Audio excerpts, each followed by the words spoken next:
yoga at one point really used to be something that people would do as a last result. And they would kind of say, I've tried everything else, and now I'll try your woo-woo crazy hippy dippy thing. Can say we know yoga works, but we really don't know why yoga works. And so we have been doing yoga research for about 15 years. Most yoga research is for young, healthy adults and showing we can change behavior in the brain. My team is one of the only groups doing yoga for people with disabilities.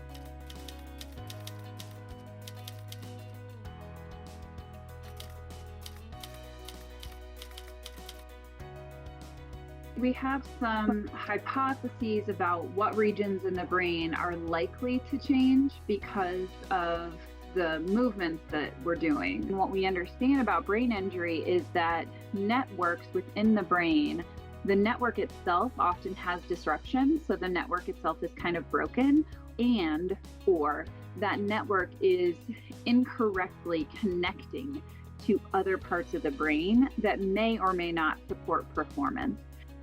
This is a little bit of me on a soapbox, but I think it's what is happening. So I think people with a disability or after an event, there's a trauma there, and they kind of will maybe purposely or it just happens detach from their body. An easy example is if someone has a stroke and then their arm or their leg and they can't move it, they can't feel it, it doesn't do what they want them to do. They get really angry at that limb and they kind of are like, well, I don't care about that limb anymore. It doesn't do what I want it to do. And they kind of become disconnected from it. And yoga really helps or seems to help reconnect. The brain behavior is like the closest that you can get to this mind body, because the mind is this more or less abstract. It's like the soul. How are we measuring that in a way that scientists aren't going to laugh us out of a room? So if we can find something measurable, even if it's like the default mode network, if you have a better connectivity within that and your body's moving better, there are ways that we can kind of tie some of these neural networks to functional movement.